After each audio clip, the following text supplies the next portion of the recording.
Hi అండి, అందరికీ నమస్కారం. Welcome to my YouTube channel. ఈ వీడియోలో ఇప్పుడే అందిన వార్తని పవన్ కళ్యాణ్ గురించి హెల్త్ అయితే సరిగ్గా ఉండటం లేదు. తీవ్ర టెన్షన్‌లో అయితే నాయకులు. ఆ వివరాలైతే ఈ వీడియోలో తెలుసుకుందాం. వీడియో అయితే ఎక్కడైనా స్కిప్ చేయకుండా ఎండ్ వరకు చూసినట్లయితే ఇన్ఫర్మేషన్ పూర్తిగా అర్థమవుతుంది. అలాగే వీడియో నచ్చినట్లయితే ఒక లైక్ చేయండి. ఇంకా సబ్స్క్రైబ్ అవ్వనట్లయితే మన ఛానల్ సబ్స్క్రైబ్ చేసుకున్నారని నేను చేసే ప్రతి ఒక్క వీడియో మీ వరకైతే రీచ్ అవుతుంది. ఇక వివరాల్లోకి వచ్చినట్లయితే ఎన్నికల ప్రచారంలో పాల్గొంటున్న పవన్ తరచూ అనారోగ్యానికైతే గురవుతున్నారు. తాను పోటీ చేస్తున్న పిఠాపురం నియోజకవర్గం నుంచి పవన్ ఎన్నికల ప్రకారం ప్రారంభించిన సంగతి తెలిసిందే. అయితే ప్రారంభం నాడే జ్వరం బారిన పడ్డారండి ఆయన. ఆ మరుసటి రోజే వైద్యానికి హైదరాబాద్ వెళ్లారు. అయితే అక్కడి నుంచి ప్రతిరోజు ఎన్నికల ప్రచార సభల్లో పాల్గొంటున్న పవన్ అనారోగ్య సమస్యలు వెంటాడుతూనే వచ్చాయి.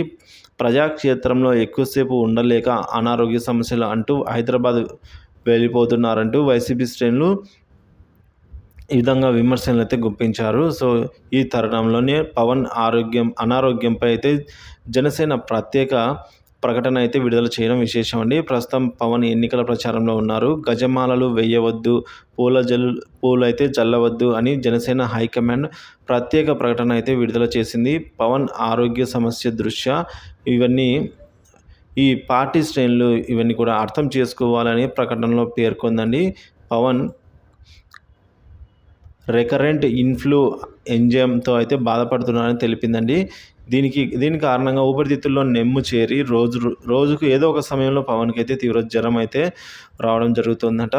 అందుకే క్రేన్‌తో గజమాల ఏర్పాట్లు, కరచాలనాలు, ఫోటోల కోసం ఒత్తిళ్లు చేయవద్దని అయితే జనసేన రాజకీయ కార్యదర్శి హరిప్రసాద్ ఈ విధంగా ప్రత్యేక ప్రకటన అయితే జారీ చేయడం జరిగింది.